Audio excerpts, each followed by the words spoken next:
Welcome, everybody, to another episode of Travel Rolly Podcast. Today, it's my partner, Jeff Bartholomew, and I. We're going to be talking about the ins and outs of St. Andrews.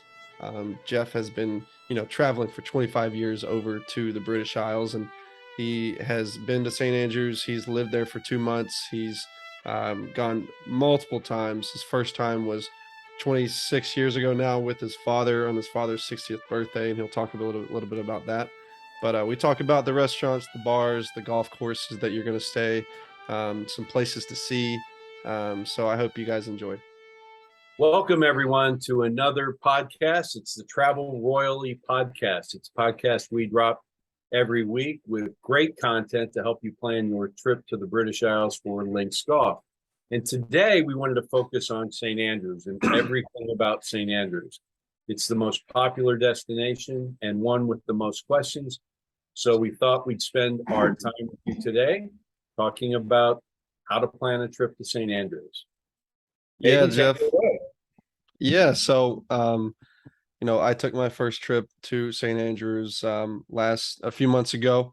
So this is a big topic, and we'll go over stuff to be prepared for when you go on a trip there. I'll talk about some of my experiences as a first timer, and then you'll obviously talk about some of the experiences you've had in your many trips to St. Andrews. It's probably your second home by now. So we've got some questions to ask you, and unfortunately you're already prepared for them, so nothing's going to be a surprise, but here we go. So first I want to talk about what makes St. Andrews so special in your eyes.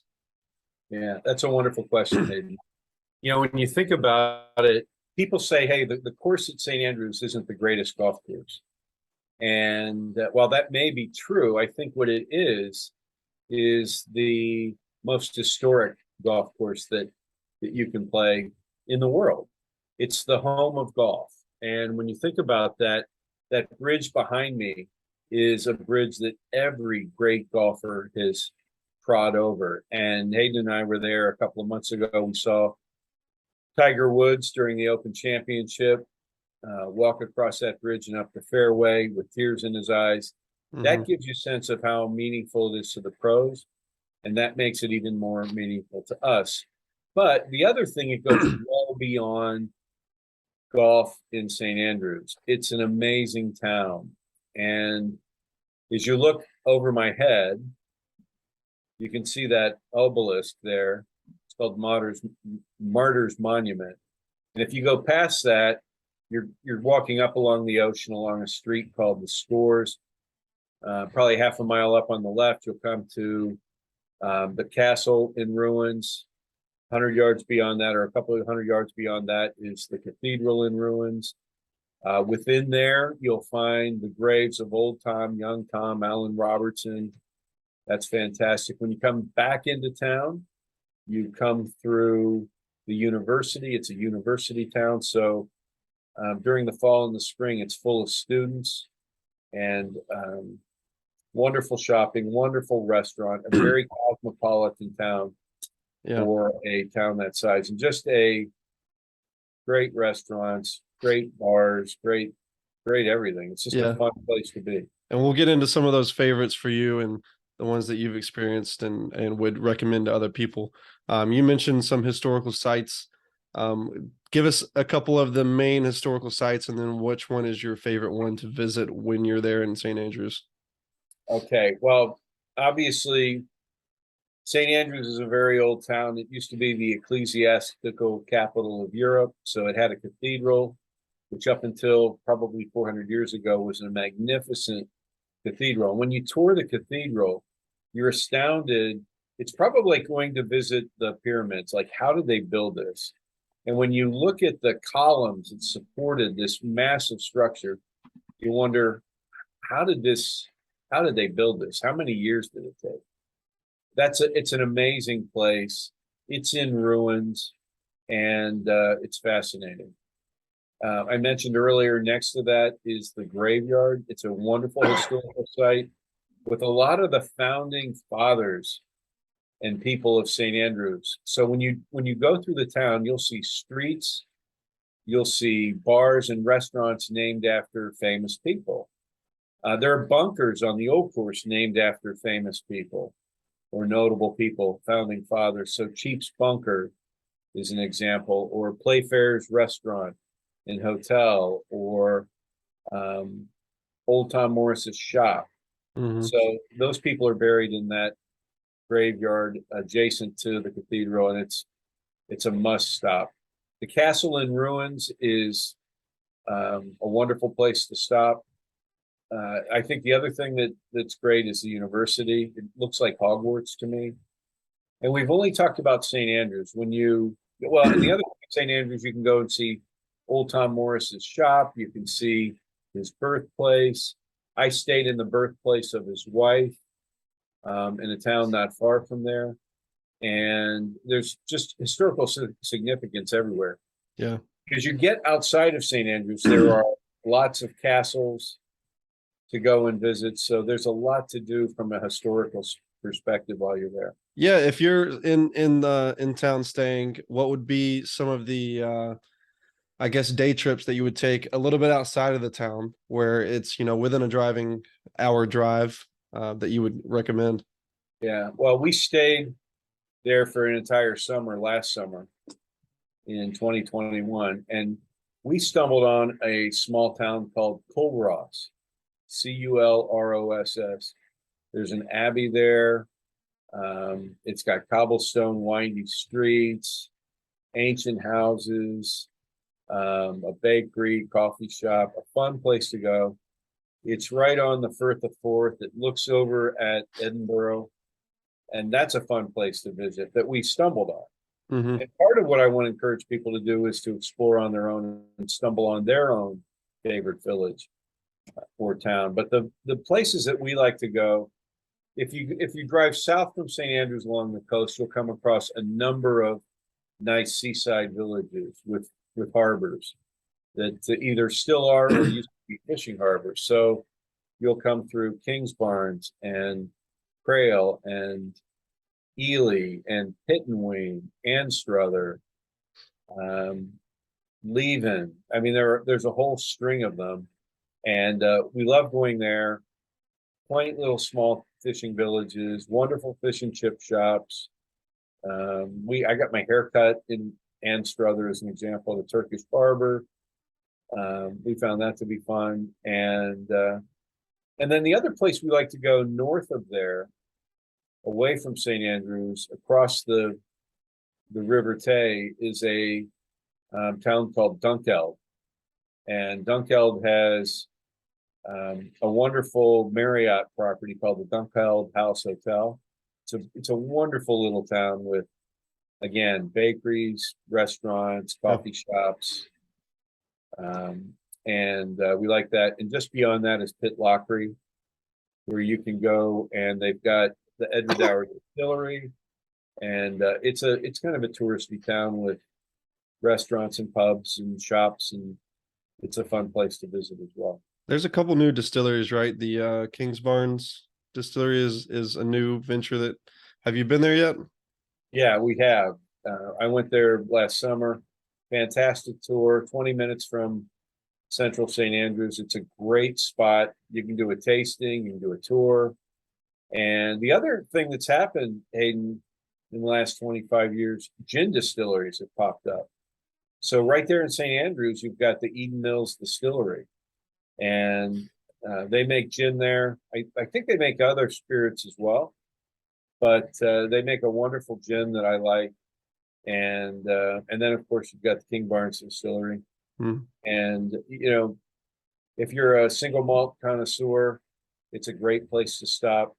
But we set up trips to other distilleries as well around Scotland.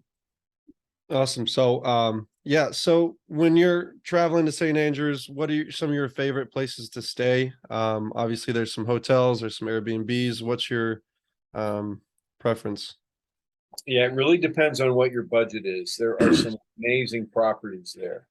So, in town, there are two big hotels. One overlooks the 18th fairway and the first fairway. That's Rusacks.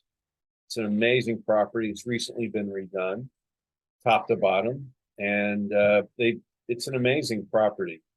great restaurants, great views. And we recommend cocktails on the rooftop bar or dinner up there. The other big hotel in town is the Old Course Hotel that overlooks the road hole. Hmm. It has a great view back into at the RNA and the site behind me. And they've got a top floor restaurant that's exceptional as well. Those are two big properties. The third big property is the Fairmont Hotel. It sits just outside of town. It's a wonderful resort with wonderful views, good restaurants, and we like that property a lot as well. It's right next to the castle course, right? It is excellent call. Yeah, right adjacent to the castle course. It's got two courses on the property as well that you said that which ones are those called? They are the Torrance and the Kiddocks, but they're being Redone? renovated Yeah, that's right. completely. I haven't got the latest scoop on it, but my belief is that they're tearing them up completely and starting from scratch to create more of a links course than what they had, which was more of a seaside course. So we'll see how that goes. But when you get back into town, there are wonderful properties there. There's a street called Murray Park that's loaded with B&Bs, small mom and pop B&Bs. We love Five Fillmore, which is just around the corner from the old course. It's a wonderful hotel, particularly for couples. They have an amazing breakfast. We've stayed a lot at the Dunvegan. The Dunvegan's got the best bar in town for golfers, I would say, arguably. They've got a property across the street called the Ockerlony Suite that is basically a furnished apartment with a kitchen, a dining room, a big living room, and 3 bedrooms, washer and dryer. That's a great place to stay. So there's plenty of places to stay in St. Andrews and at virtually every budget. Yeah. And so if you think about the more expensive places being the big properties, and then you've got the B&Bs are less expensive. What I didn't mention was as you leave, well, right behind me, just beyond the big brown building on right here, if you go up the scores, there are a handful of nice properties there, hotels that are kind of mid-priced. So B&Bs, the hotels on the scores, and then the bigger properties are a little more expensive. Yeah, awesome. So besides golf, besides seeing historical sites, what else would you do in St. Andrews to, take some time out of a day? Yeah. Well, one, it's a great place to explore. So we've got a wonderful tour guide that we use, a company that we've established a relationship with, and they'll give tours. We always recommend that because it acclimates people to the town and where the shopping is and where the restaurants are. They're wonderful people. It's called Walking Tours in Scotland, and they do great work. But so exploring Market Street, North Street, South Street, these run parallel back and forth to one another. And so you can look at architecture, you can stumble on a coffee shop, you can stumble on a bakery, a butcher shop, a restaurant, a place to buy gifts and souvenirs. There's a small grocery in town called Tesco. There are bookstores, there's clothing stores. It's a wonderful little town. So I don't know that you could probably spend a day exploring St. Andrews, Yeah, but even more probably. yeah. Well, awesome. Let's get into the interesting stuff, the golf courses. Okay. So there are multiple courses within St. Andrews Links Trust. Which courses are on the property behind you? Okay. So technically they would be this way. Yeah, near the So you're looking at the old course. That's the one everyone wants to play. But there are 6 courses on that property. So and each one of them's amazing. So the ones that most people want to play there are the old, the new course, and the Jubilee. So the new course is actually more than 120 years old, and so is the Jubilee. and they run inside of the old course. So it's hard to explain this, but the old course really doesn't touch the ocean, except when you get out really at the far end. Yeah, like number And 7. you're like the seventh and 11th green, they share a green. Hmm. That's on the ocean, and the 12th tee box is on the ocean. Yeah, it kind of So just you, touches it and comes back.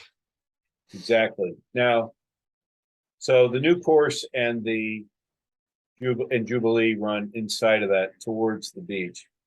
And then beyond that, you have three more courses. So you've got the Eden course, um, which is a nice golf. It's more of a relief course. It's more wide open. And then you've got Strath Tyrum and you've got Balgove. And those are shorter, and those are designed more for beginners or people that are older and don't want to walk, a full 18 holes on a regulation size length. Excuse me. So those are the six courses there, and as I mentioned, the three that everyone want to play are the old, the new, the Jubilee, and occasionally some people will play Eden. And I've played all six of them there, and you know I enjoyed all of them. But some of them are really for beginners and Hmm. older folks.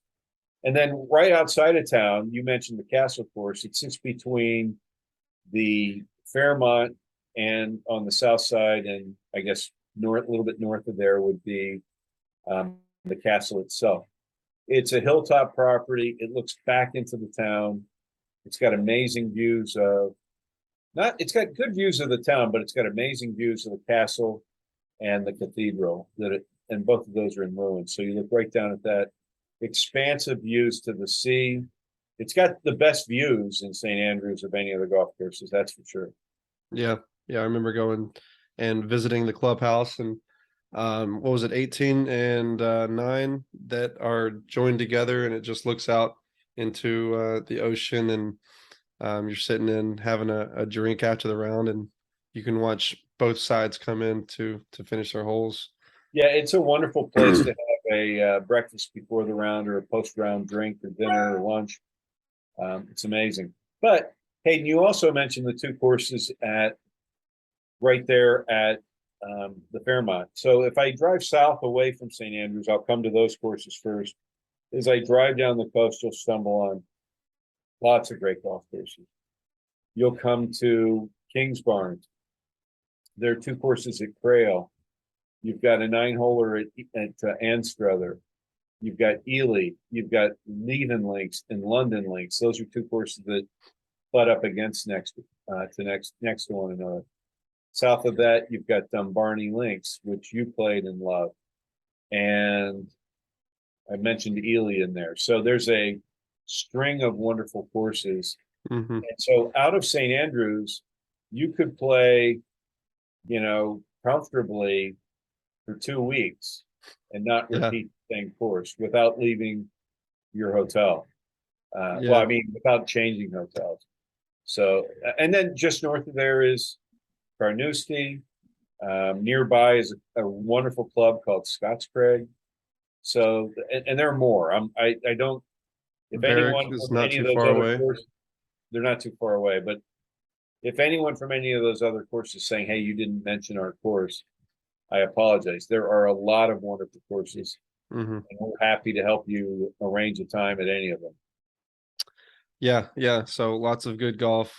I remember, when we were walking the course or the old course while watching the Open, it's really cool because you've got golf everywhere. You're walking on the left side, you get to see the Eden course. You're walking on the other side, you could see the new course, the Jubilee. We even walked out onto the new course and just kind of looked at the views of the ocean, and Right. took a little break from the tournament. But it was special. It's special just being on the grounds and walking around on, the old course. But Yeah, we talked to some people yesterday, you and I, about the bridge right behind me. And one of the great things about St. Andrews too Hayden, is the fact that it's closed on Sundays, and it basically becomes a public park. And I know that's hard to believe. They rope off the greens, but you've got access to the entire course. You can Hmm. walk the entire course. You can look in the bunkers. You can kick a soccer ball, throw a frisbee, have a picnic lunch out there, just look around. And you get a very strong sense of just how special that course is. Yeah, yeah, for sure. Um, so let's get into what you do after the golfing round. What are Sleep? so yeah, sleep and take a maybe get a few pints at a couple bars. Yeah, Tell us where your favorite spots are. Where's the place you got to go have a drink after your round? yeah. Well, I mean, there are a lot of wonderful pubs in St. Andrews. Our favorite for years has been Vegan. Yeah, absolutely. It's a spectacular bar. They cater to American golfers.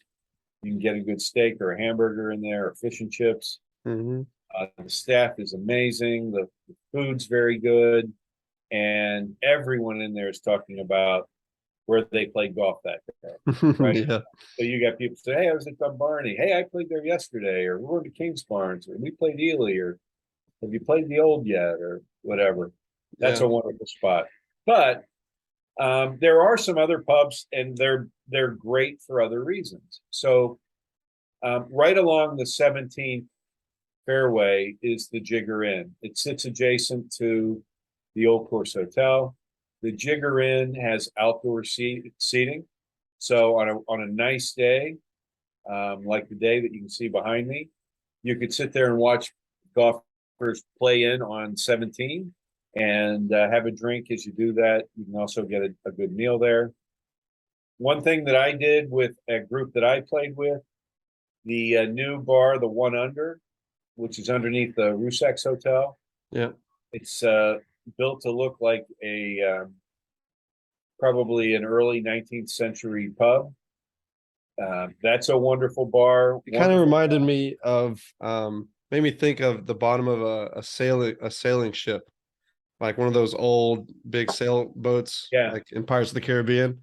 It reminded me of thinking like I'm down in there having a glass of rum yeah, that's wonderful. Yeah, at the chairs.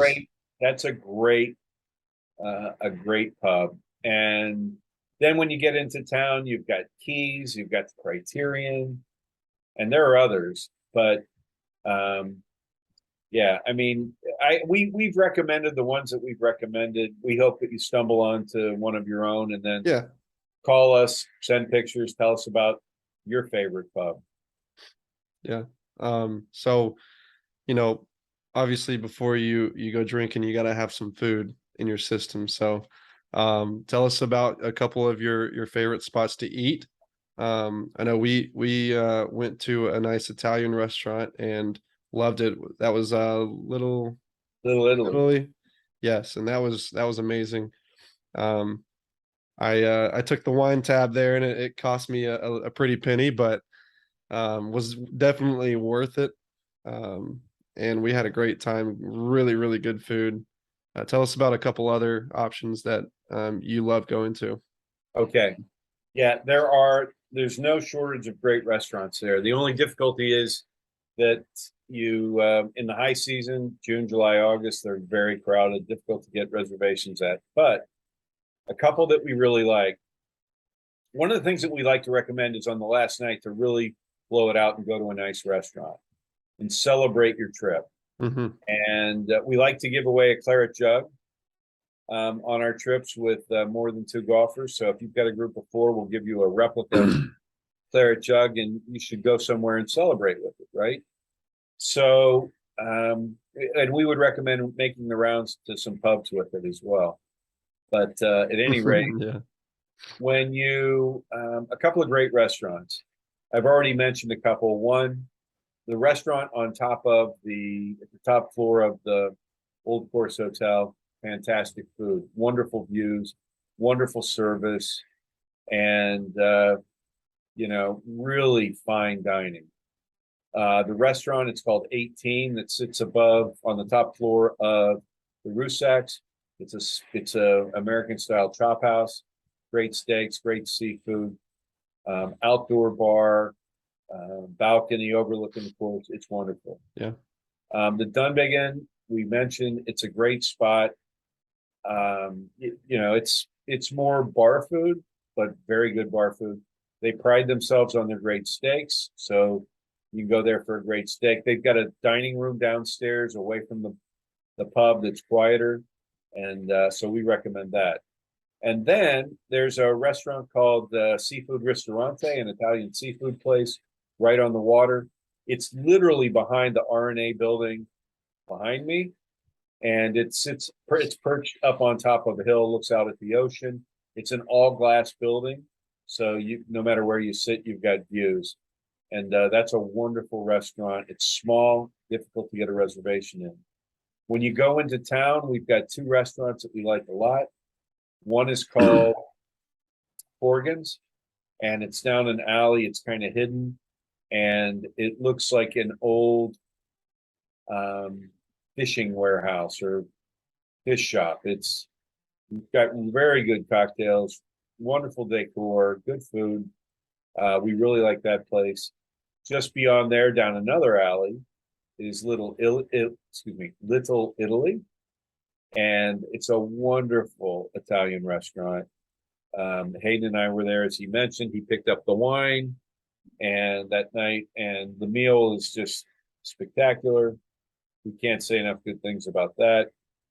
And then there's a restaurant we really like called the Criterion. It's a pub as well. They have pies. And when I say pies, I don't mean like fruit pies like we have here, but meat pies, steak pies, kidney pies, chicken pies. Yep.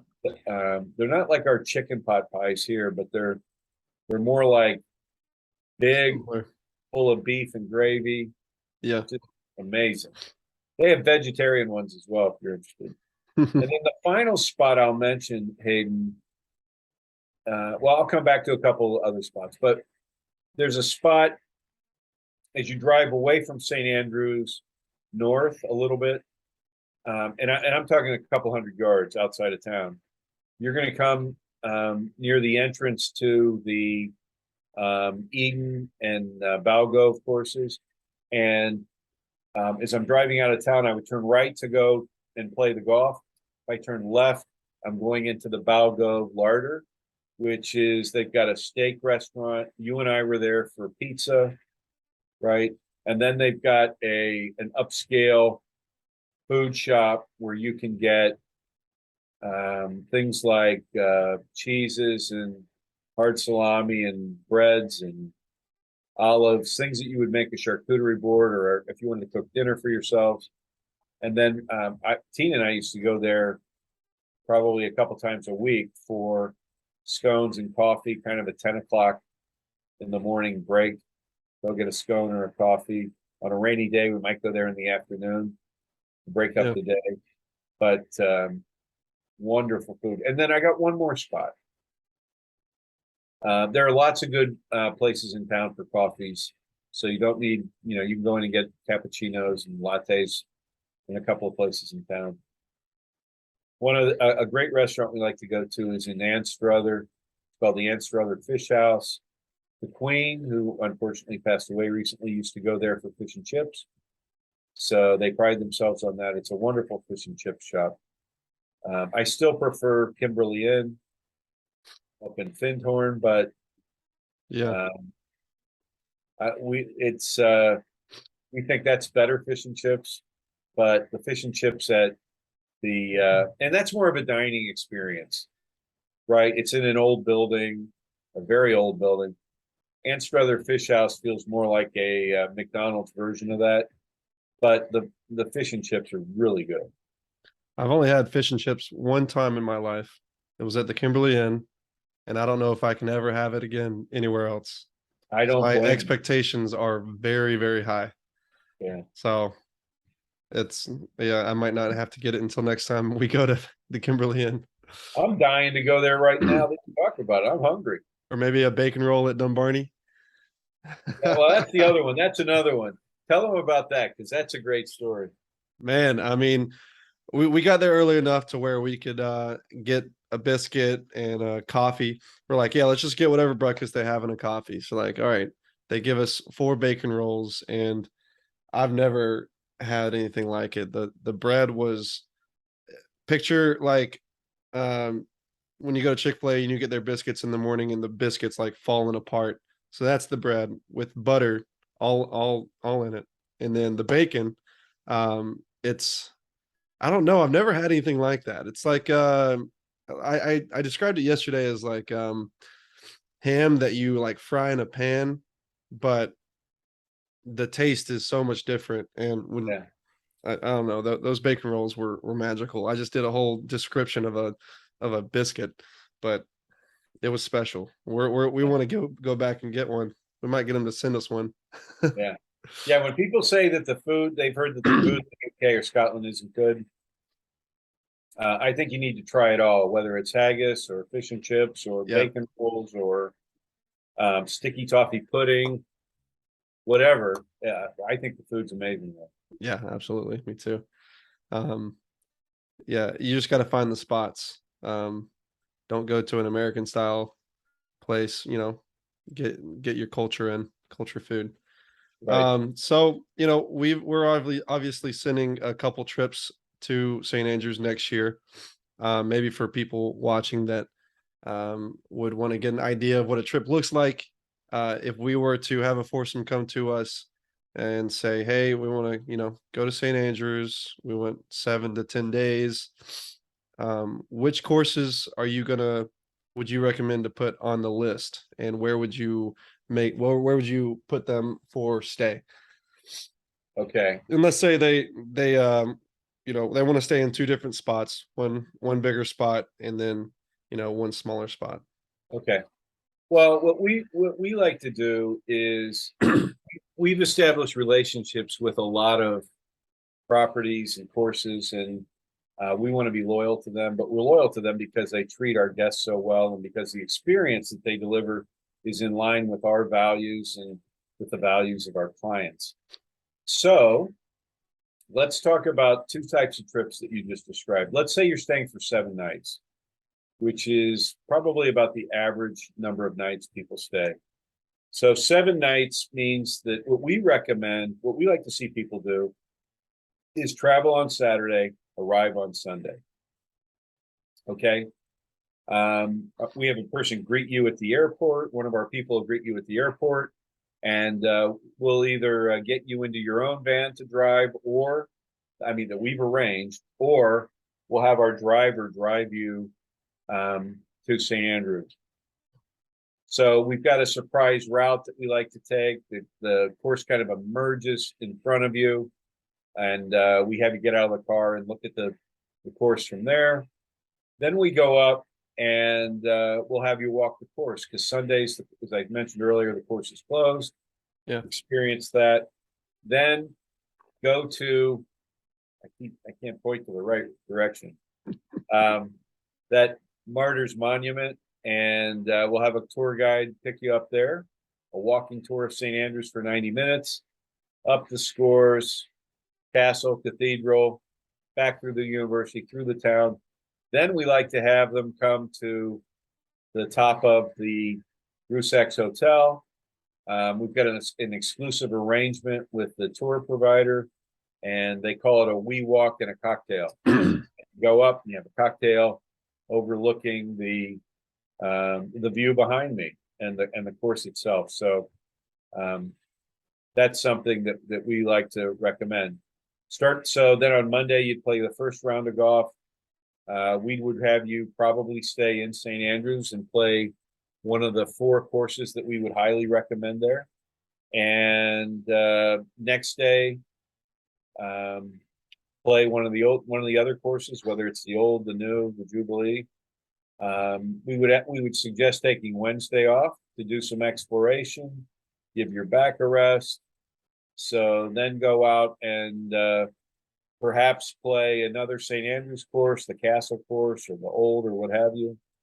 And then the final 2 rounds of golf, we would have you go south and play courses like Ely or Dumbarney or Crail, Kings Barnes. Those are all wonderful courses. So that's one trip where you've stayed in a single property and Hmm. just played golf around St. Andrews. The other way to do that would be to take the first half of the trip and go to St. Andrews, just as we described. Take the walk on the old course, the tour of the town, 2 rounds there. Take the Wednesday off. Um, Drive down to Edinburgh. Take a tour. We'll have a tour arranged of Edinburgh, another private guided tour. Go out to North Berwick, stay in North Berwick, or we recommend a place in Aberlady called the Ducks Inn. Stay with Malcolm Duck at his property, and then play Gullen, Dunbar, North Berwick, Yeah. Renaissance. There are a string of great courses there. And then that puts you relatively close to the airport, less than an hour away from the airport. And then when you depart, you're closer to the airport. Yeah. Don't have to deal with coming down from St. Andrews. So those are two stays that include St. Andrews. So yeah, those are two wonderful trips. Yeah, hopefully some people are getting excited to start planning their trip, and that's kind of what it would look like. Yeah, we've got some friends, and clients that are leaving Saturday, right? Yeah. And they're going to be in St. Andrews I mean, they're going for a long time. I think they're going for 16 nights in total. So they're going to start in St. Andrews. No, excuse me. They're going to start up in Inverness, Yep. play some golf up there, come down to St. Andrews, stay there for like 5 or 6 nights, 6 nights, I believe, and then go down to North Berwick, play some courses around there. And yeah, they can't wait to get over there. And Yeah, one they other had question: we yeah. don't have 1 or 2 trips to St. Andrews next year. We've got a bunch of trips planned for St. Andrews Yeah. next year for our clients. The smiles on their faces last night were a little different. More giddy, childlike smiles. Um, they're ready to head on overseas this week. So they're going to make some memories, and I know that you've been going for 25 years. You've had a lot of trips in St. Andrews. What are a couple of your favorite memories of being in St. Andrews? That's a wonderful question. And I think that a lot of people go for big events in life. So my favorite memory is taking my dad for his 60th birthday. Right. I mean, it Hmm. was amazing. And then to be truthful, he passed away in 2021. And I was standing on the spot, not near it, but on the spot Yeah. where he and I had our picture taken 25 years earlier. So St. Andrews has a very special um, place in my heart. Now, other memories, we've got a friend of ours who his father passed away, he scattered his ashes on the front of the tee box on 18. And one morning we were leaving to go to the airport at 7 o'clock in the morning. We take a bottle of single malt out there. We all took a pull on the bottle and left the bottle there, what was left in it, paying homage to him. Hmm. Another great memory was sitting in that clubhouse, the RNA, and toasting his dad from inside the RNA. Those are, I mean, Yeah. Yeah, that's that's a special. different thing, but the memories that we've made there are spectacular. Sitting with you, just you and me, nobody else, other than the 10,000 other people that were up in those stands that day. But you and I sitting watching Tiger Yeah, that's play up special. 18 is very memorable. Yeah. So lots of memories to be made there. Yeah, I think when Tiger's walking over the bridge and the other players that were with him kind of held back and let him take his time, because that might have been the last, round he's ever played in an open. So Right, that was really special. Everybody, thousands and thousands of people standing up, clapping, watching Tiger Woods walk down the 18th green. That was right, that was pretty surreal and special. So that's definitely right. at the top of one of my memories. Exactly. Wonderful time. Yeah. So, last thing, before we end this, what's some advice for people that have planned to go off to St. Andrews for the first time? Yeah. Well, I think, there's a a way of thinking that, hey, I can do this myself. I'll plan this trip myself. And my recommendation is that you hire a tour operator like Royal Links Golf Tours. We know the ins and outs of the entire country. We know the ins and outs of St. Andrews. We've got relationships there. We know where to send you. We know where you should stay, where you shouldn't stay, where you shouldn't go, and so forth. And then, if you listen to all of our podcasts, you'll pick up lots of great information about how to plan a trip over there. But if you're going for the first time, what I would say is don't try and squeeze everything into one trip. Go back again, right? If you go with someone special, like your father or your brother or your son, and next year or a couple years later, go back with your buddies and experience it all over again and see the things that you weren't able to see, play the courses that you weren't able to play. And um, and then the other thing to make the trip the most enjoyable is you've got to be prepared. You don't know what the weather's going to be like. A very good rain suit, waterproof, is really important. Not just in case it rains, but in case it's windy. I travel with 2 pairs of waterproof shoes, a waterproof jacket and pants, rain gloves, a waterproof hat. Yeah, you want to be well prepared for that. Another thing that I would do in prepping for a trip like this is for a month before your trip. Well, more than that, probably 2 months before the trip, I'd start walking every day. Yep. Hayden made the point that we walked over 50 miles, no, over 60 miles in 8 days, right? Yep. I mean, we walked an insane amount in a very short period of time. And you don't want to pull a muscle or injure your back. So you want to exercise and be in the Be best shape you prepared. can be when you go over there. Yeah. So we would recommend that. The other thing that I would do for a month in advance is a couple of times a week go to the driving range and learn how to hit a low ball, how to hit a knockdown 8-iron, a knockdown pitching wedge, whatever, something to keep the ball out of the wind. And yeah, those are things I would do to prep myself for a trip over there. Yeah, I would start using the 7-iron around the green. Just Up and running. getting a feel for that. You can use the putter in some areas, but Yeah, yeah. well, Hayden and I played with a guy on our one of the final rounds, a guy named Jim Young. He's won the club championship at Crail a couple times. He's a member at Murray, where I'm a member. We went out and played with him, and his 7-iron is like a magic wand, right? I mean, he can play that from 160 yards. He can play it from just off the fringe. He can Yeah. bump and run it from 40 yards. His skill with that thing, it's like watching a butcher with a carving knife. It's like, holy cow, that guy's good with that thing. Yeah, I know. Saves a boatload of strokes. Took me about 4 or 5 days to actually start getting the 7-iron inside 10 feet of the pin. So and I couldn't chip. You can't chip around those greens. So the 56 was in the bag. Um well, Jeff, thank you for answering some questions and giving us some insight on St. Andrews. I know that you love it, and I love the town now, and I can't wait to get back, honestly. Talking with those guys last night got me excited for them because they're getting to go experience what I experienced, and it's just really exciting. Excellent. Well, I'm glad that you could go, and I can't wait to get back there with you again. All right. Thank you so much again for joining us today. I hope you learned a little bit about St. Andrews and the culture and what to experience there.